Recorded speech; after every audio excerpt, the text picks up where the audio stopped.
Welcome to BitBoy Crypto, home of the BitSquad, the largest and greatest crypto community in all the interwebs. My name is TJ, and I'll be your host for today's episode of Around the Blockchain. We've got some really good guests and some really good topics lined up for you today. We're going to be getting into joining us today, as always, CryptoWendyO.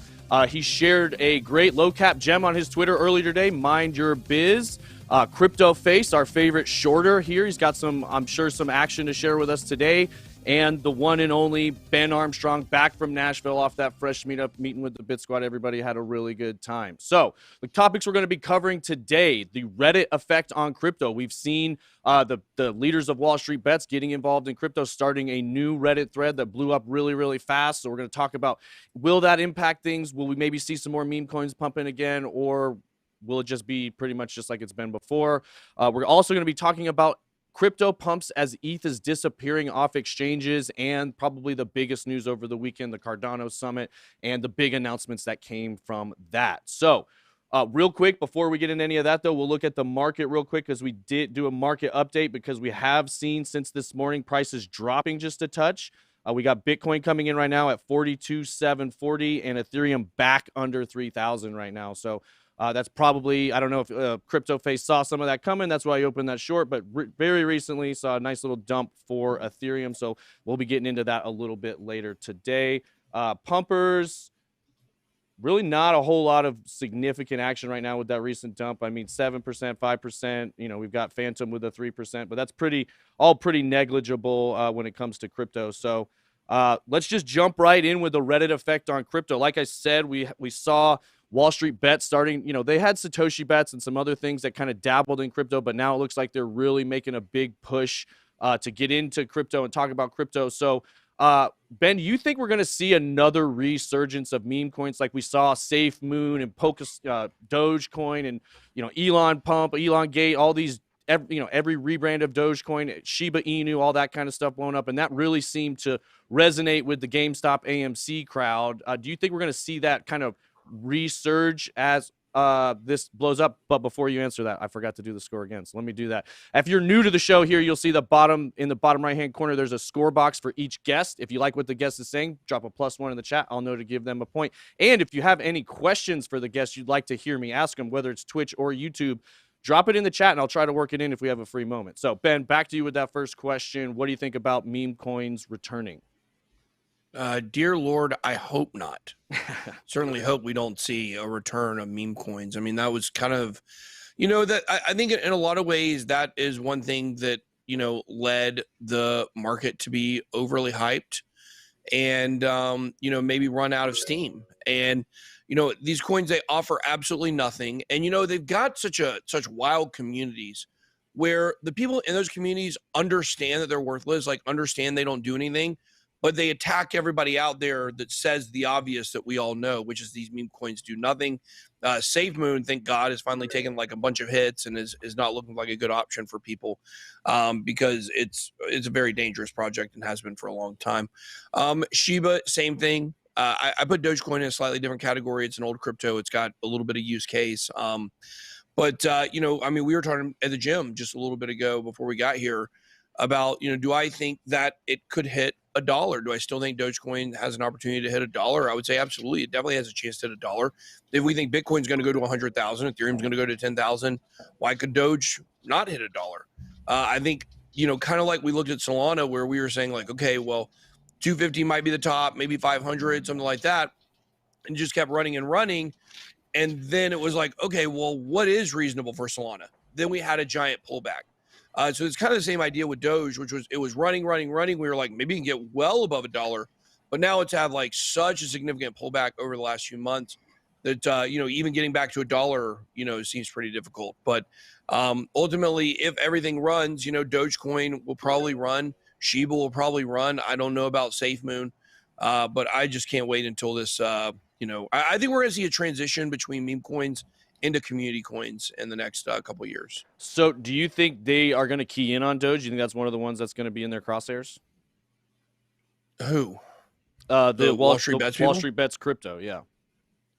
Well, how many people are in that? I mean, here's what you guys have to remember, and we learned this because we had, you know, Satoshi Street Bets on our channel for an interview, is that this thing is fractured. It's not like there's one group that's came from Wall Street Bets to crypto and carried everybody with them. They've been a lot of splintered groups. So it's hard to know really like who's which one of these Satoshi Street Bets or Wall Street Bets, crypto, whatever it is, which ones are actually in most control of the most people. Just for perspective for the audience, like he was saying, how many people obviously really matters. There's about 10 million people in the Wall Street Bet subreddit. Now, this one was only launched this weekend. It's already grown to 25,000, so it is growing really fast. That is a substantial number of people, but obviously it's nowhere close to 10 million. So go ahead. Yeah, of course not. Let me see on Reddit here.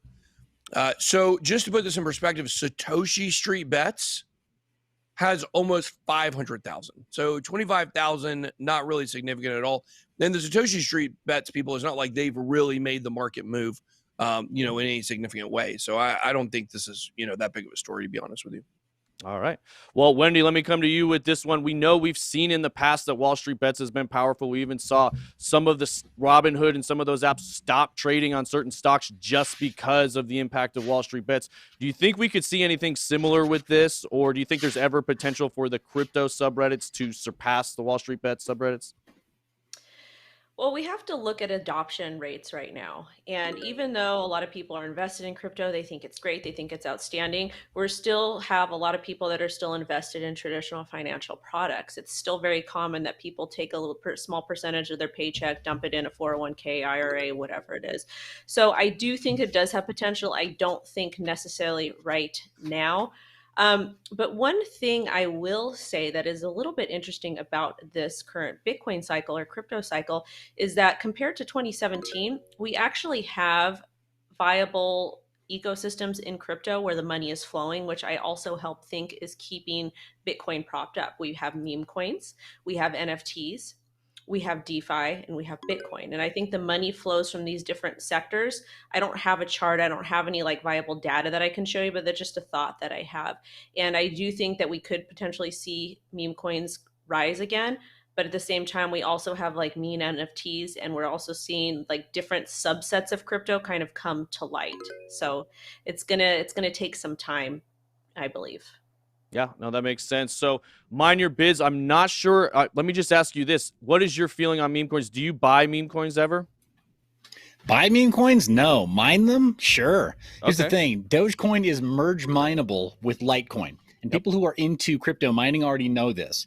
It's been the case for years. And so with the same cost for mining Litecoin, you get Dogecoin for free, or vice versa, however you want to frame it. But people who are into that scene already know this is a possibility. So there's no penalty for having a bag of Dogecoin if you're a Litecoin miner, and vice versa.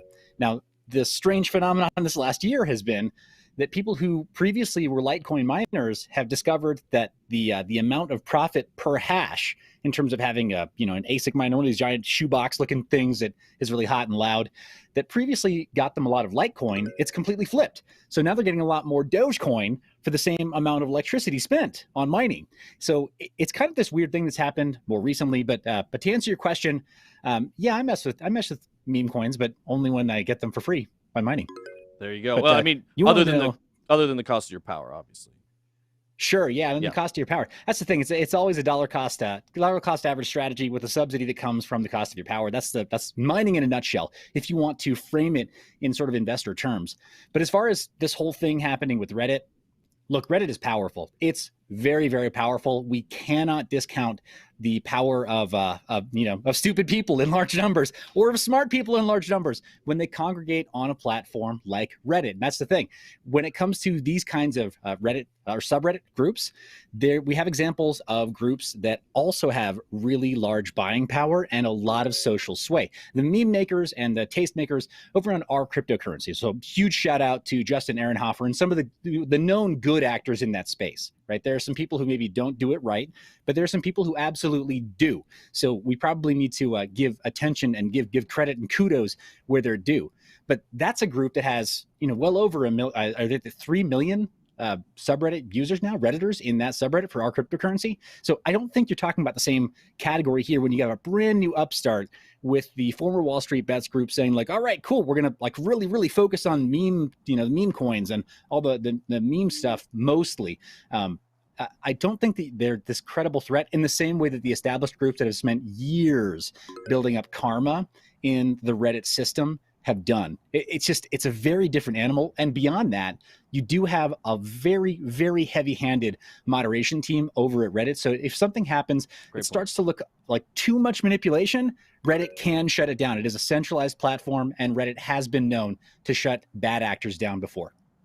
Yeah, no, that was a great point, and a lot of really good points there, actually. So, CryptoFace, I'm going to come to you with this one before we move on and talk about Ethereum and what's going on with that. Just wanted to hear your opinion. I know, you're a trader through and through. You don't really care too much about the fundamentals of a lot of these projects. You're just interested in things that can make you money or make you dollars. So, what is your opinion on meme coins? Are you pro them, or obviously they pump. They pump a lot. People have made money with them. So, are you a fan of those kind of coins? Do you say stay away from them, or you'll trade anything that'll pump? First of all, I am a fan of many fundamentals of crypto. I'm not a complete soulless person. Okay, jeez. But that's not what I meant. I meant you let the charts lead your decisions most of the time. Yeah. I mean, you take it all in. As far as like the whole Wall Street bets thing, that really worked when like not everyone knew about it. Yep. And if there's going to be crypto subreddits, which there's already are, you're talking about probably stepping into some bad territory and people kind of getting swindled from pump and dumps. And this has been around for this gig's been around for a long time. It's one of the oldest tricks in the book. And there might be a couple guys that can get one off, but also the juxtapose. A lot of cryptos are really weak. And I know I've been able to move prices of coins that everyone knows about a lot with not that much money. And so there's things that can be done. As far as meme coins and everyone hating on them, a lot of people would say the same about NFTs. And by the way, I bought my first Pluto Alliance. I got my Pluto Alliance today. I got 2 of them. Yeah. What'd you get? And so I don't want to tell anyone. I don't even want to tell anyone. I want to release it.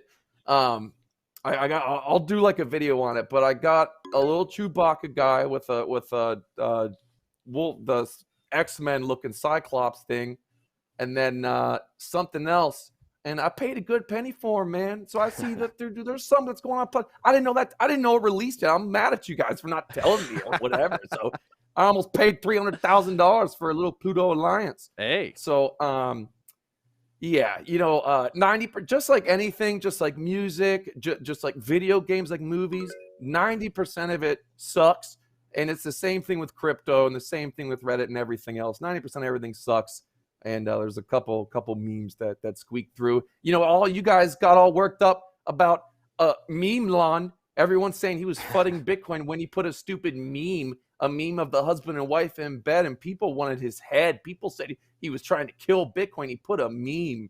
Mm-hmm. And that's all I got to say, I think, about that. Well, there you go. Let's shift gears here a little bit and talk about Ethereum, and we'll stick with you on this one. We're seeing Ethereum. It was looking decent over the weekend, kind of feeling a little bit better, and then the fundamentals, then we saw it kind of dump right here before the show, so it's looking rough, but fundamentally it was looking stronger and stronger. If you just looked back, this time 2020, there was about 25% of the total supply for Ethereum was on exchanges, and we've seen over the last 12 months a lot of Ethereum leaving exchanges. I think there's only about 16% of Ethereum supply on there now, which is about 18 million ETH. So we're seeing Ethereum leave exchanges. Generally, that's pretty good for Ethereum.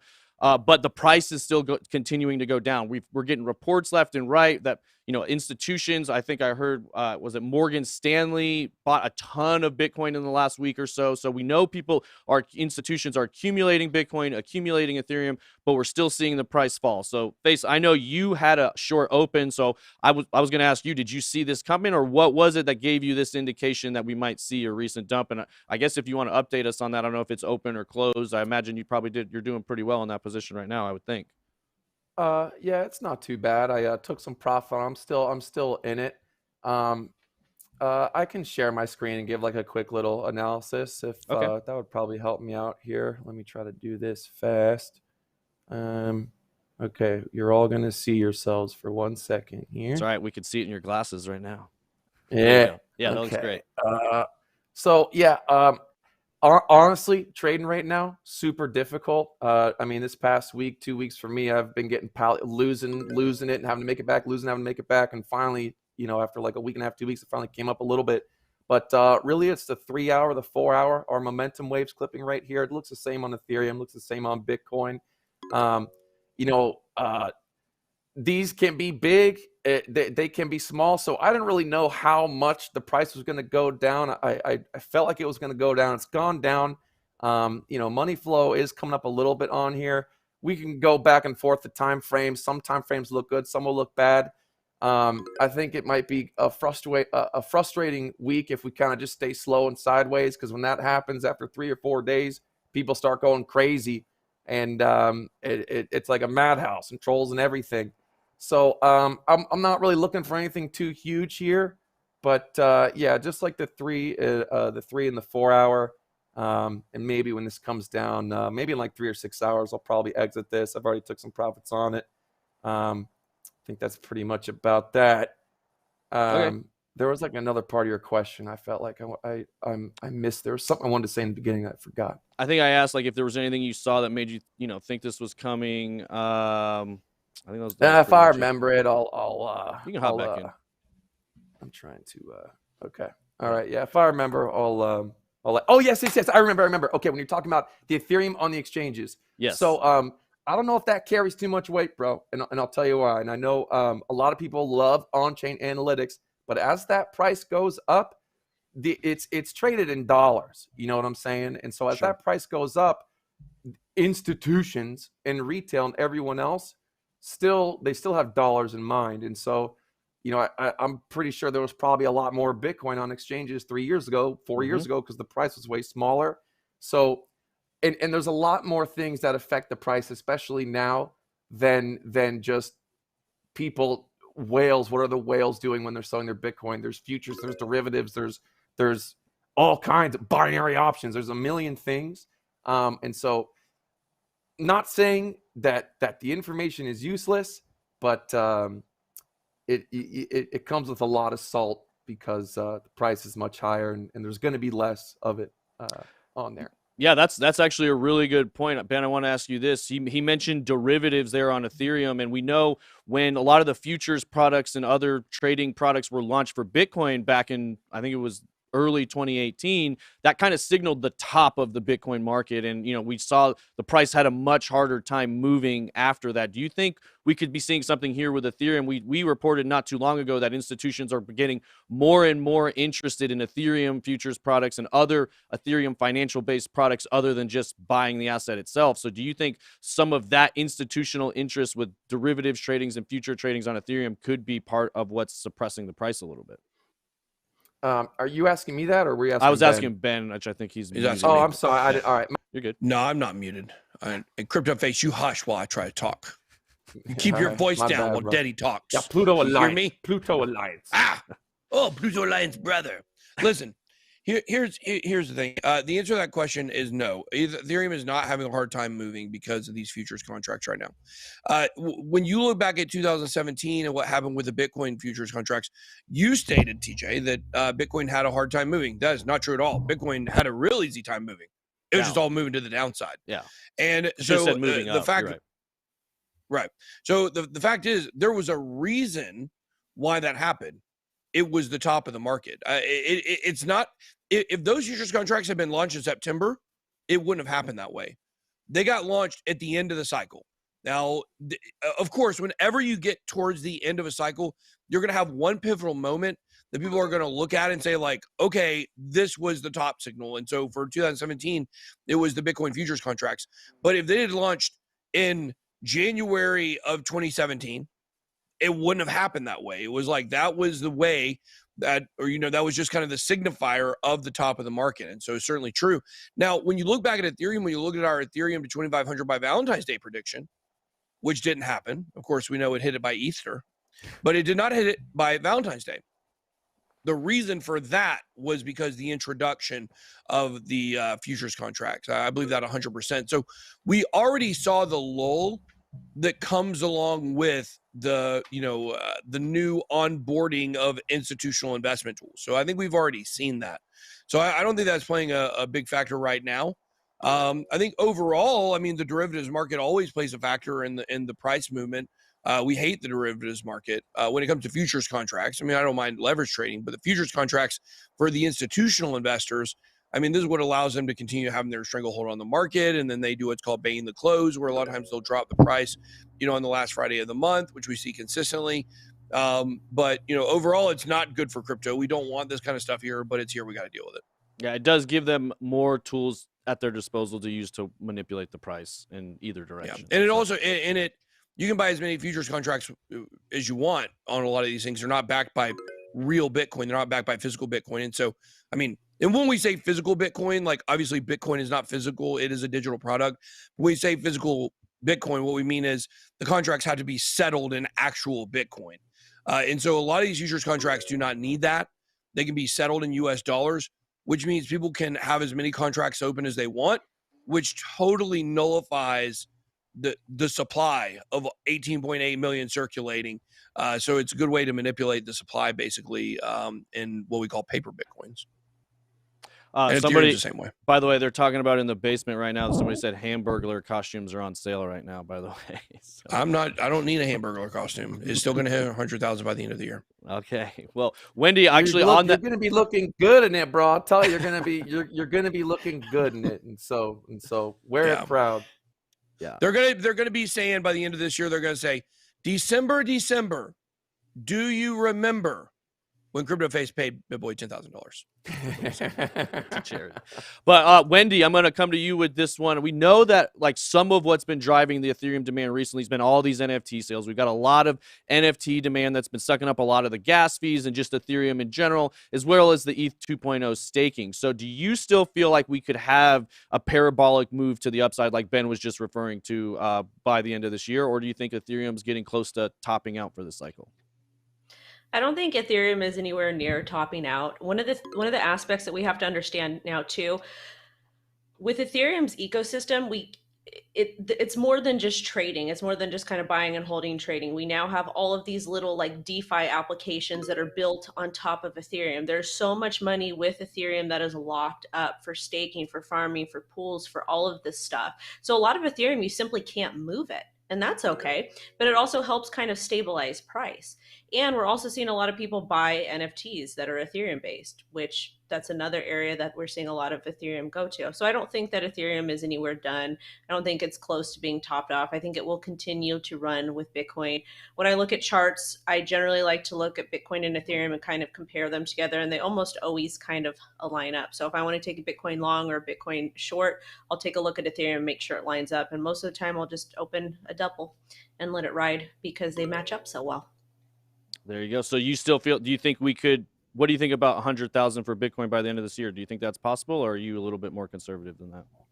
I'm going to always be more conservative than Ben because I have to be. So I'll say that I'll feel comfortable saying if we continue to run, if we continue to stay bullish and we are able to flip 65,000, I would like to see Bitcoin anywhere between $75,000 and $85,000.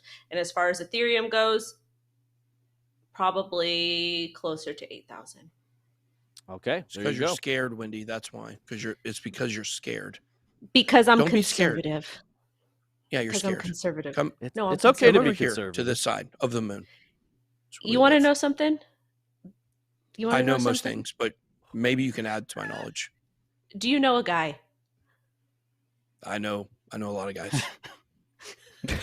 Your tan is looking really good on the board, bro. Your tan's on point. Why is everybody talking about my tan? It's on. You can't miss it. They're talking about it in the chat. Like, am I that tan? Yeah. I've been outside. What am I supposed to say? A lot of outside activities. Yeah. Well, let me come to Mind Your Biz on this one because I don't know most of the coins you've mined. I don't know if you're mostly spec miner, but I would imagine if you've been mining for a while, you've mined a good bit of Ethereum over the years. You've spent a decent amount of time interacting with that network. So since the latest updates, do you still mine Ethereum at all, or are you just completely done with it and you've just moved on to other things? No, I still mine Ethereum, and here's the funny thing: it's no big secret that after the EIP 1559 and after the London hard fork, the fees didn't go down. right? So so spot the lie. Was it on the miner side who promised you that the fees wouldn't go down, or was it from somebody else? That's all I'll say about that. But no, fees are still great. Fees are still healthy. The gas fee market is very much keeping GPU miners and ETH miners in business. And those of us who know just continue to mine there. So it's a standby, right? If you have GPUs that you're mining with, you can't really get away from Ethereum. It's even if you don't like it, right? If there's something that you dislike about Ethereum as a GPU miner, you kind of have to pay respect to the fact that it's going to give you the most profit day over day. There are random exceptions. And yeah, like you mentioned just a second ago, TJ, there is spec mining, of course. But spec mining in a bull run is not typically the best possible play because you're seeing those micro caps, you're seeing those gems, those mining gems kind of reach their all-time highs or kind of run out of gas right at the very top of this market. And when we do see any kind of massive corrections or massive drawdowns with the other major tentpole cryptocurrencies, those smaller caps, they wind up just falling off a cliff, and there's no telling how they recover. This is the sort of thing we talk about on my live stream on a regular basis, and we track a lot of those more esoteric, like less heard of random mining gems. But that's mainly what we track, is to see like what is still going to be able to make it back, what's on life support, and what has just flatlined. But no, Ethereum is still alive and well for mining, and for GPU mining in particular. It's a set it and forget it type of thing. It's definitely not unprofitable to mine Ethereum. But based on the news segment that we're taking a look at right now, I view this as massively bullish. Then again, you know, I love to see everybody doing this. I grab something for show and tell. Grabbing a piece of metal or something. There you go. You can read that. Yeah, back at home. Put your seed phrase on something that you control. Make your crypto sovereign. Don't leave other people in control of it. Don't leave it on exchange. Don't leave it on Coinbase. Put it on a hardware wallet, you know, for once in your gosh darn life. Do something for yourself. Get away from all the centralizing forces and all the people that want to sell you useless or meaningless and valueless pieces of paper or representations of the crypto. Not your keys, not your coins. So when I see people taking action like that, I get excited. It gives me hope for the future. Perfect. Yeah, that's really good advice for everybody there at home. And if you're watching at home, we have about 9,200 people watching right now, only 1,600 likes. So if you guys could, please help us smash that like button. We can easily get it up to 3,500 today, help get this information out to more people. But mind your biz real quick, before we move on to Cardano, I'm going to come back to you with another question. We don't cover a lot of mining stuff on this channel. It's just this morning we had some of the audience asking about that. So I wanted to ask you, what are some of the, I know you said you're not doing spec mining right now. So what are you mining right now, just so people at home can kind of get an idea? Well, I mean, they're just like how people, if they're just getting their first exposure to cryptocurrencies, there are kind of some safe options there when you look at those top five, those mega cap coins, and then DCAing into some of those. If somebody has zero exposure at all, getting off zero, the equivalent on mining would be sort of mining Ethereum if you have a GPU at home, because it's very simple to get started. It's got a massive market cap for you. If you did decide to sell off your cryptocurrencies at any point, you don't have to worry about like accidentally becoming a market maker by selling off what you mined over a weekend. There's some of these micro caps where if you get in really early mining them, you literally can move markets by selling too fast. I've done it personally, and the developers were very upset. So if you're just getting started, you have like a gaming rig at home and you want to try to mine something in your spare time, ETH is a very, very easy choice. Another great choice. And Dan Keller, if you're watching, yeah, you got me to say it. Flux. I mentioned it on, over on Twitter as well. Flux, They make the Zelcore wallet. So they've got a project that's associated with that token, with that project. But it's another one that right now is in very high profit. And it's moving enough by way of daily volume that you don't have to worry about being an accidental market maker by selling your coins.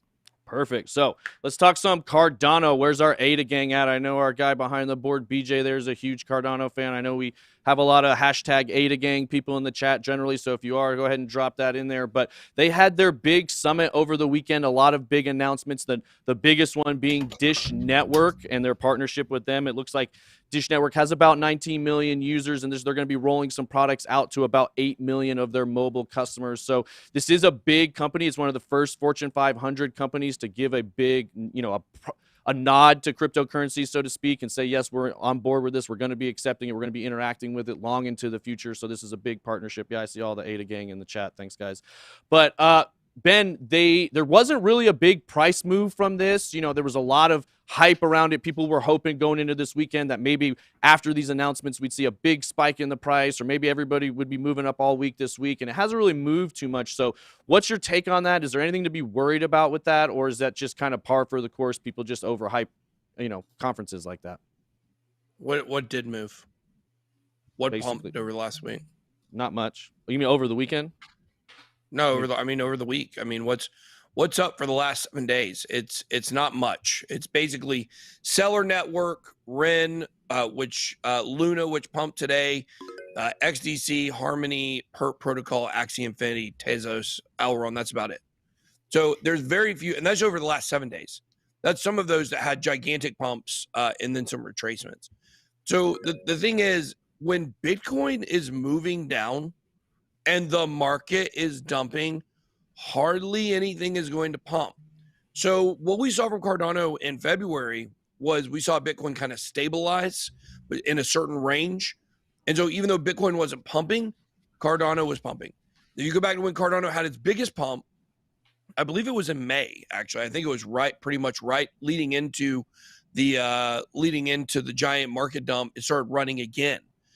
When you look back at when Bitcoin was in positive momentum a couple weeks ago before it topped out at 53,000, Cardano was running again. So there's nothing to be alarmed by here. The fact is, like, Bitcoin still controls this market. And as long as Bitcoin is not showing positive momentum, is going to only cyclical pumps that just come here and there are going to move. And I mean, let's be honest about this. The Cardano smart contract rollout has not been, I don't want to say it hasn't been optimal. It's one of those things that it's not overnight going to all of a sudden lead to this blossoming ecosystem. We're just now having a lot of projects that are launching that are, you know, moving their smart contracts over. We got other projects that have to move over to the Cardano chain, but this is not going to happen overnight. It's going to happen within a few months. But, you know, other than the smart contract launching, like, guys, can we be for real about this? Is a Dish Network and a Boost Mobile partnership really that explosive?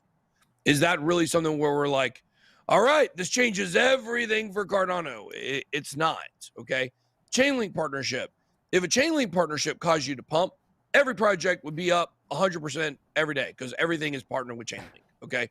So Chainlink, that's a real, I mean, that the numbers aren't right there, but Chainlink is the number one most partnered with project in crypto by leaps and bounds. Nothing's even close to it.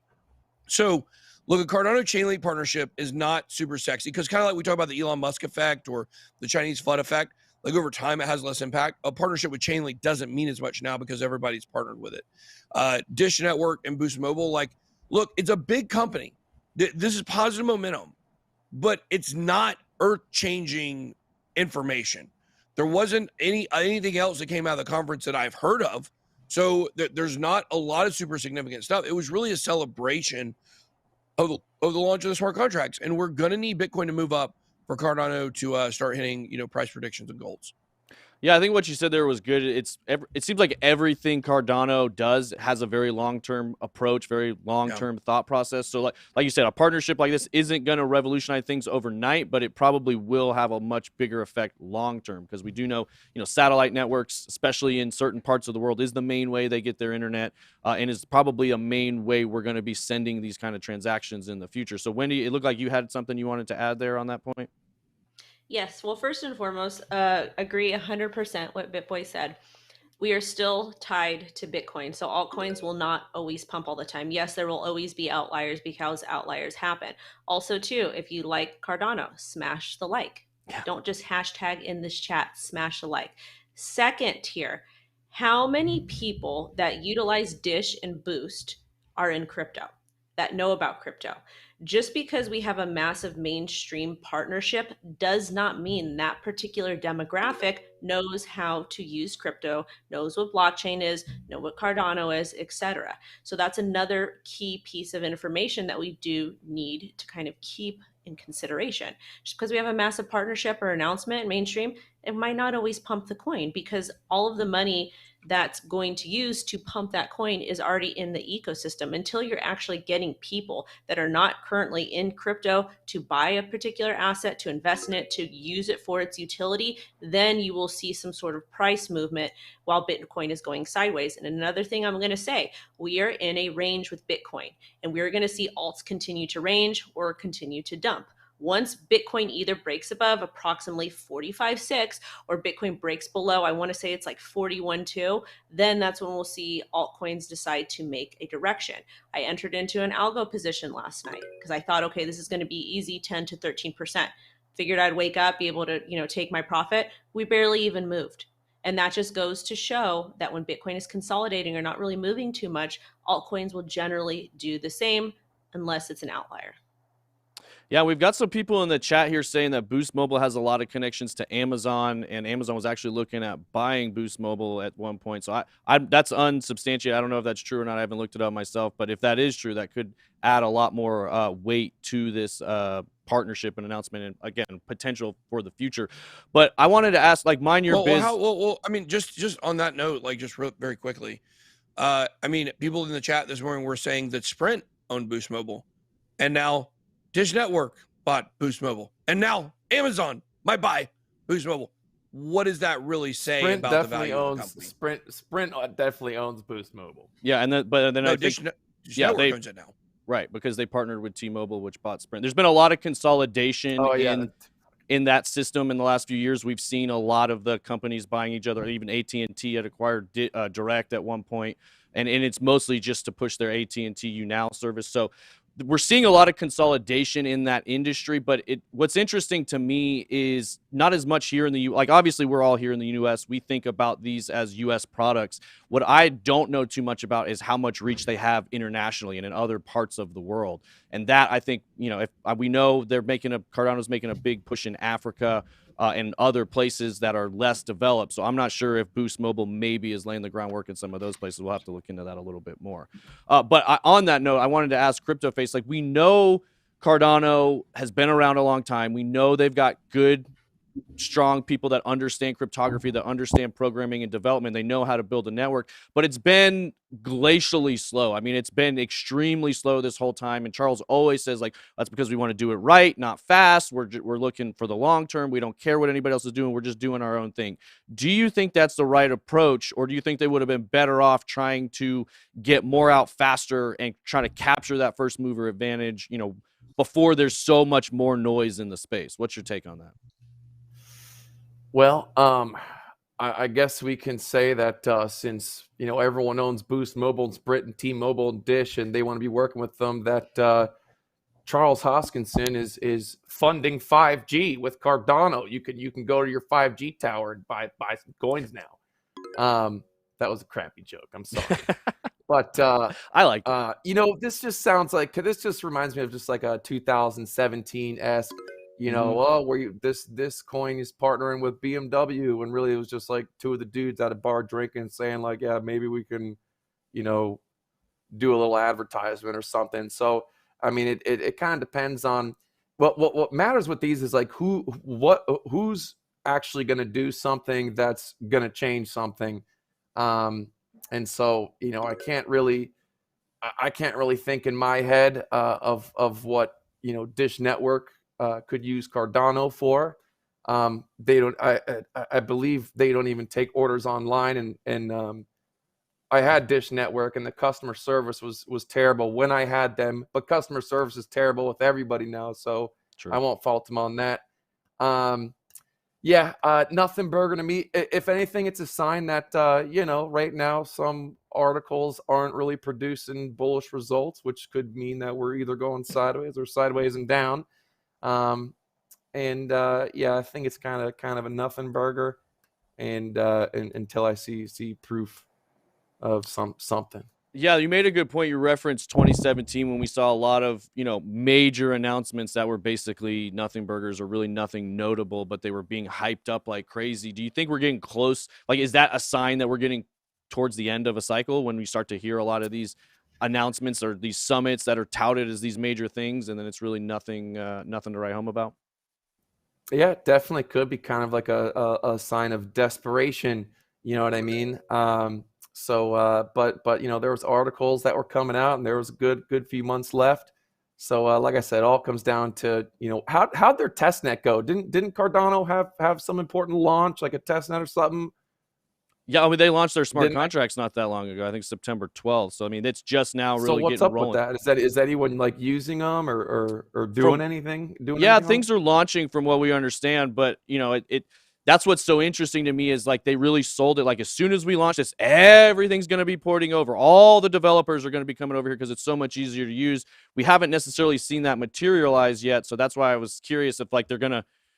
If it's too slow, they might miss the boat. I still think there's plenty of time. It's what I tell people all the time. It's still early, and like the way things look 1 year, 2 year, 3 year, 4 or 5 years from now is going to be totally different, and probably a lot of stuff we haven't even thought about yet compared to today. So, but Mind Your Biz, I wanted to ask, or actually, I'm sorry, Wendy, I wanted to come to you with this one because I know you've got some background with in the medical field.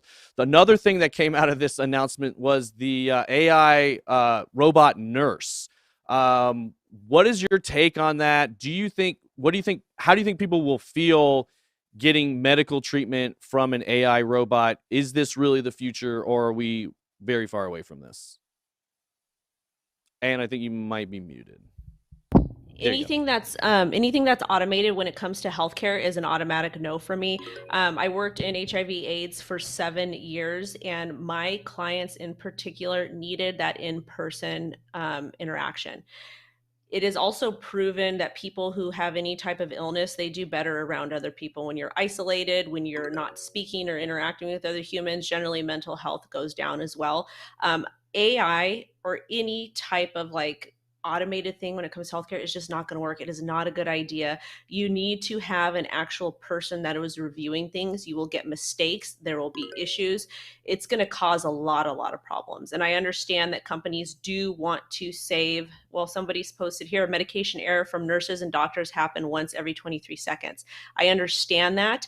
But when you have a computer that is doing everything for you, I think that those numbers would actually increase, and it would make the doctors' jobs a lot harder. That's just my personal opinion. I actually would make less errors at my site than when we would have a bot do specific medical tasks. And that was just something that I observed, and patient care will go down, and also patient morale. I don't think it's a good idea. It's not something I like any way, shape, or form. Yeah, have you ever seen Starship Troopers where the thing, you know, fixes the guy real quick? You know, it can. That's different. I would take a Starship Trooper machine.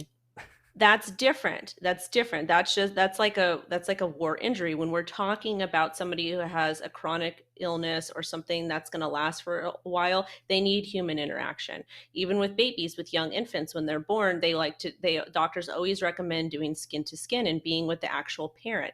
You can try to replicate that, but the human body knows. Maybe over time, once humans continue to evolve and become less and less attached to society that we're seeing due to the internet and all these things, maybe that's fine. But me personally, I do not want a bot taking care of me. I want another human taking care of me. And that's that. Yeah, humans like humans. But we all know CryptoFace loves AI robots for everything they're used for. So real quick, before we wrap the show up, we're running short on time. I did want to come to Mind Your Biz and just wanted to hear if you had anything to add on the Cardano announcement and your take on that. We know Charles has talked a lot about identity as it ties to medical things. Do you think there's a potential for them to be the blockchain that figures that one out?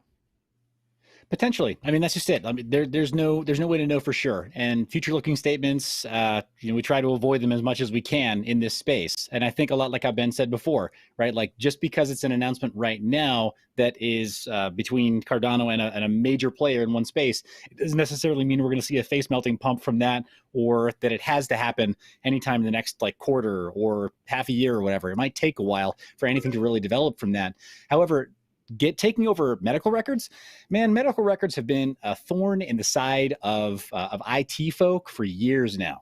It's so difficult to get security right. It's so difficult to get interoperability right. Just from an IT standpoint, people's medical information should be sovereign and private. It's usually not.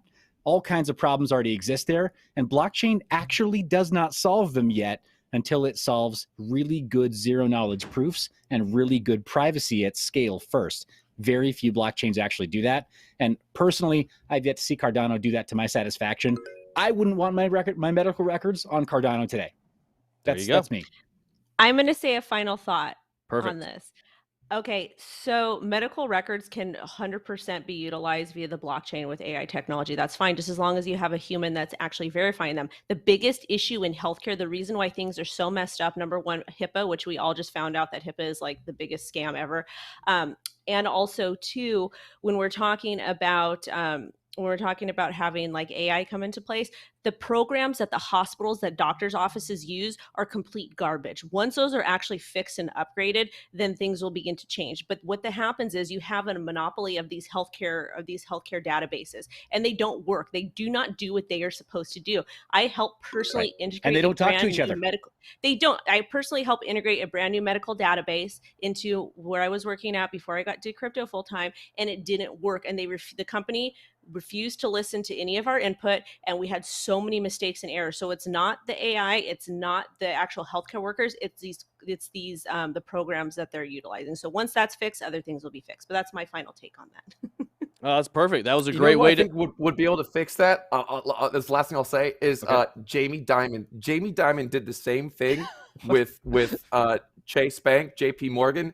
All of their software was all terrible. Everyone had something different. What Jamie and everybody in the whole banking industry followed him. All their software got singulated and definitely improved. Jamie Dimon should hop over into the. Did they stop using Swift though?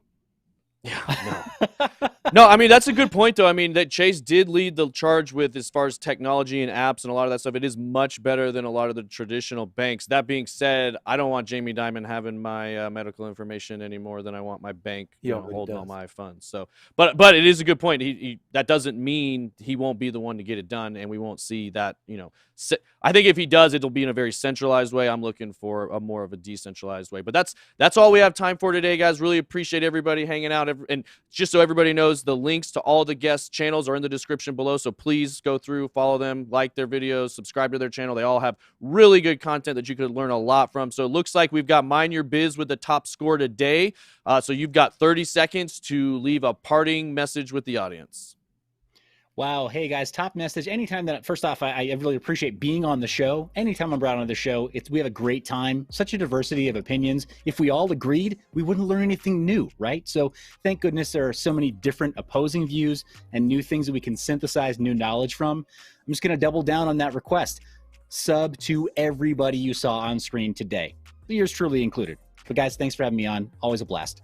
No, thanks for joining us here today, guys. And as always, we'll be back tomorrow, 5 p.m. Eastern time. We're just short of 3,500 likes, so if you could just smash that like button on the way out, we'd really appreciate it. But that's all we have time for today. We'll see you tomorrow. TJ out.